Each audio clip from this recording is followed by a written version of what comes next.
What I wish I knew at my lowest instead of just giving up comes straight from Viktor Frankl's book, Man's Search for Meaning.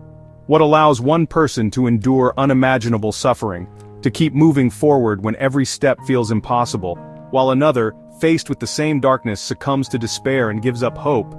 Is it sheer strength, a stroke of luck, or something deeper, an unseen force within the human spirit that quietly shapes our fate?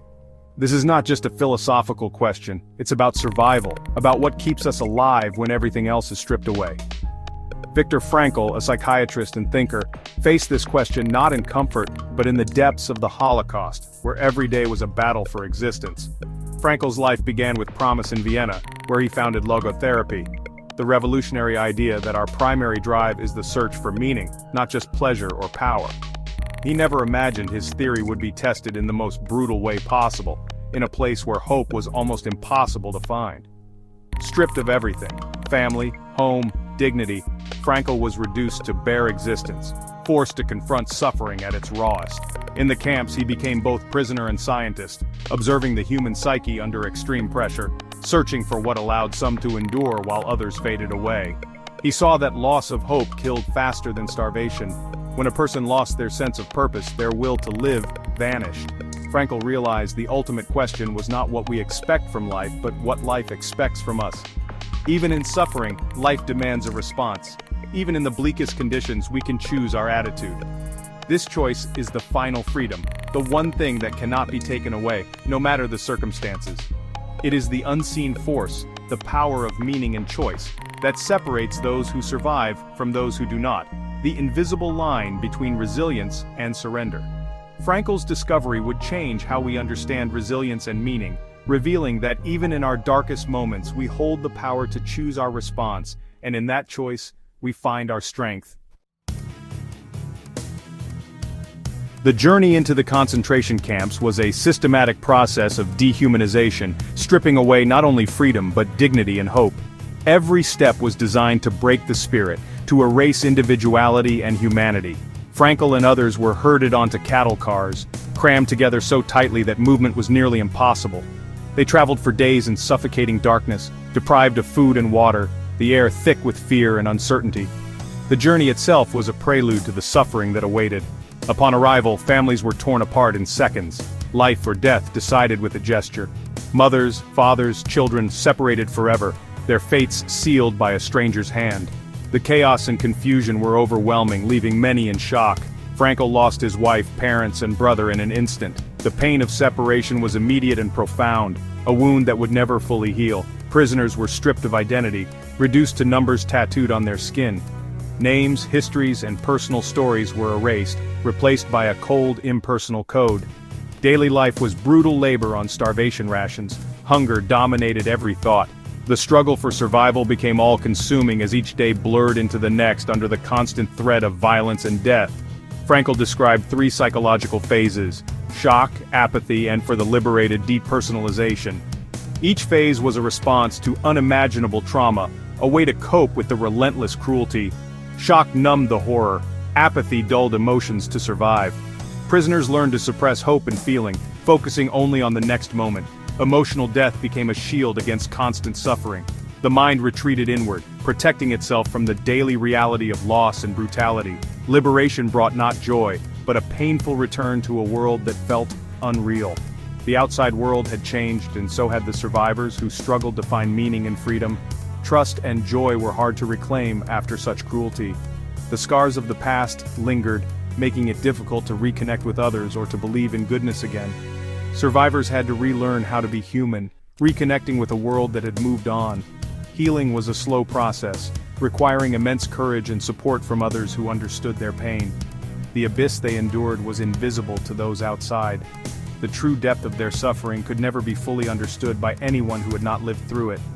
Frankl's observations revealed the deep scars left by dehumanization and the enduring strength it took to survive and find meaning in the aftermath. Amidst despair, Frankl discovered a truth that became the cornerstone of his philosophy. Guards could control prisoners' bodies but not their inner response.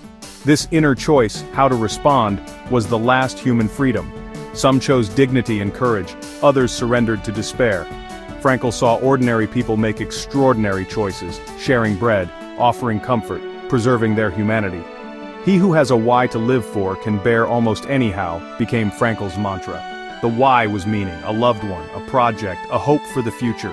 This purpose anchored them in suffering, giving strength to endure. The power of choice is profoundly empowering. We are not helpless victims. We can find meaning in any situation by changing ourselves, not just our circumstances. This freedom is the essence of responsibility and resilience. It transforms tragedy into triumph, suffering into achievement. Frankl's insight is a testament to the dignity of the human spirit. In the harshest conditions of the camps, the search for a future goal became more than just a hope. It was a lifeline. For many, holding on to even the smallest dream or memory gave them the strength to face another day. Viktor Frankl observed that those who managed to find a sense of purpose, no matter how modest, often survived longer. Those who lost hope, who could no longer see a reason to endure, faded quickly, their spirits broken by despair. The will to live was deeply tied to having a reason to live. Purpose became the invisible thread connecting people to life, even when everything else was stripped away. For Frankl, his own purpose was to one day rewrite his lost manuscript on logotherapy, the work he had poured his soul into before the war. This goal became his anchor. In his darkest moments, he would vividly imagine himself standing before an audience, lecturing about his experiences, and giving his suffering a deeper meaning. This vision kept his hope alive. This powerful vision transformed his ordeal into a duty, a mission to share his insights with the world, so that others might find hope in their own struggles. Focusing on a future goal allowed prisoners to mentally transcend their suffering, to rise above the pain and imagine a life beyond the barbed wire. It wasn't about escaping reality but about shaping their inner world to endure the harshness of the external one. This inner strength became their shield. The lesson is clear: a life without purpose is like a boat adrift at sea, directionless and vulnerable to every storm. Purpose doesn't have to be grand or world-changing. It can be found in simple acts: work, relationships, or serving others. Even small goals can light the way. The key is to have something to strive for, no matter how small, giving our daily actions meaning and significance. A clear purpose acts as a compass, guiding us through life's storms and uncertainties, helping us find our way when the path is unclear. It gives us the strength to persevere, to keep moving forward, even in the darkest and most challenging times. In the camps, Frankl discovered love as a powerful force for survival. It wasn't the physical presence of a loved one, but the inner image and spiritual connection that mattered. Frankl would converse with his wife in his mind, her memory transcending his suffering. He realized the salvation of man is through love and in love. Even with nothing left, one could find meaning in loving and remembering another. This inner experience was a sanctuary, a source of strength the guards could not touch. Love affirmed the value of life itself, providing purpose and hope. Frankl's insight meaning can be found in being, not just doing. Deep relationships are essential for psychological well-being and resilience. Frankl tackled the hardest question: how to find meaning in suffering. Suffering is inevitable, but our response is our choice. When fate cannot be changed, we are challenged to change ourselves.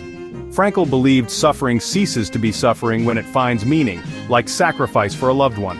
He illustrated this with a widower who found purpose in bearing grief, so his wife would not have to. We shouldn't seek suffering, but when it's unavoidable, we can turn it into achievement. Our attitude towards suffering can ennoble us, giving life deeper significance. Hardship becomes a test of inner strength and love. Frankl's lesson: hardships are opportunities for growth, not just random pain. By finding meaning in suffering, we transform despair into strength. Even in darkness, there is potential for a meaningful life. Frankl's logotherapy centers on the will to meaning, the drive to find purpose. When this drive is frustrated, we feel empty and lost. Logotherapy helps people discover unique meaning in their lives, not by inventing it, but by detecting it. Frankl identified 3 paths to meaning: creating or achieving something, experiencing or loving someone, and the attitude we take toward unavoidable suffering. Achievement gives purpose through contribution. Connection and appreciation bring meaning through love and experience. The attitude toward suffering is the path of transcendence, rising above circumstances. Logotherapy teaches that life has meaning under all conditions, even the worst. Our task is to respond to life's questions, not just ask about its meaning. Meaning is always there, waiting to be found. Viktor Frankl's journey offers timeless wisdom for us all. Our primary drive is the search for meaning. Without it, we are vulnerable to despair. Purpose gives us resilience to endure hardship and move forward. Frankl's key lesson: we always have the power to choose our attitude no matter the circumstances. This freedom is our ultimate dignity and strength. Suffering can have meaning if faced with courage and dignity. Love is an ultimate goal, providing strength and hope even in darkness. We find meaning through actions, relationships, and our response to suffering. These lessons are for everyone, not just those facing extreme adversity. Life has meaning. It's our task to find it. What meaning is life asking you to fulfill today? For more insights and inspiration, don't forget to subscribe and join our community.